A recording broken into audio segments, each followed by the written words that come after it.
தயாரிப்பாளர் சங்க தேர்தலுக்காக திருச்சியில் உள்ள தயாரிப்பாளர்களை நடிகர் விஷால் அணியினர் சந்தித்து வாக்கு சேகரித்தனர். இதன் பிறகு விஷால் அணியினர் கூட்டாக செய்தியாளர்களை சந்தித்தனர். அப்போது பேசிய விஷால், நலிவடைந்த தயாரிப்பாளர்களை மீண்டும் திரைப்படம் எடுக்க வைப்பதே தங்கள் அணியினரின் குறிக்கோள் என தெரிவித்தார்.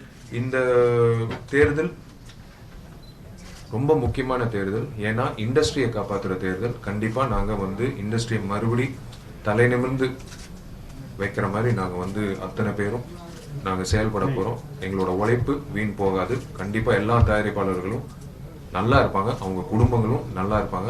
தயாரிப்பாளர் சங்க கட்டடம் தொடர்பாக லட்சக்கணக்கில் முறைகேடு நடைபெற்றுள்ளதாக செயற்குழு உறுப்பினர் பதவிக்கு போட்டியிடும் இயக்குனர் பாண்டிராஜ் குற்றம் சாட்டினார்.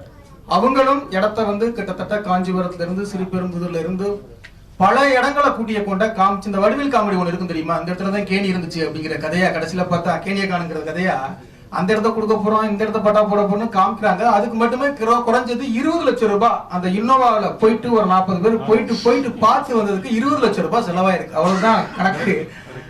தங்கள் அணியினர் அளித்துள்ள வாக்குறுதிகளை ஓராண்டுக்குள் நிறைவேற்றவில்லை என்றால் அனைவரும் ராஜினாமா செய்வோம் என கௌரவ செயலாளர் பதவிக்கு போட்டியிடும் ஞானவேல் ராஜா தெரிவித்தார். எங்களால நிறைவேற்ற முடியல எங்களுடைய வாக்குறுதிகள்னா எங்களுடைய எல்லாருடைய ராஜினாமா கடிதமும் இப்ப தலைவர் விஷால் கையில இருக்கு. ஒரு வருஷம் ஏப்ரல் 3ஆம் தேதியிலிருந்து அடுத்த 2018 ஏப்ரல் 3 வரைக்கும் அதோட நாங்க ராஜினாமா பண்ணிட்டு வெளியே வந்துருவோம். திருட்டு சீடி உள்ளிட்ட எந்த பிரச்சனைகளுக்கும் இதுவரை பதவியில் இருந்தவர்கள் தீர்வு காணவில்லை என துணை தலைவர் பதவிக்கு போட்டியிடும் நடிகர் பிரகாஷ் ராஜ் குற்றம் சாட்டினார். இதுவரைக்கும் இவங்களுக்கு ஒரு தயாரிப்பாளரோட கஷ்டம் தெரியுதா தெரியல, திருட்டு விசிடி பிரச்சனையா இருக்கு தெரியுதா தெரியல, இல்ல ஒரு கேபிள் டிவில புது படங்கள் போட்டிருக்காங்க அவங்களுக்கு தெரியுதா தெரியாது. என்ன தெரியுது, இவங்க என்ன நல்லா கவனிக்கிறாங்களான்னு தெரியுது, அவ்வளவுதான். இளையராஜா தனது பாடல்களுக்கு காப்புரிமை பெற்றுள்ளதை தங்கள் அணியினர் பாராட்டுவதாக கௌரவ செயலாளர் பதவிக்கு போட்டியிடும் இயக்குனர் மிஷ்கின் தெரிவித்தார். அதாவது அவர் சொல்லியிருக்காருன்னா இன்னைக்கு ஒரு பெரிய அவேர்னஸ் கிரியேட் இருக்கு.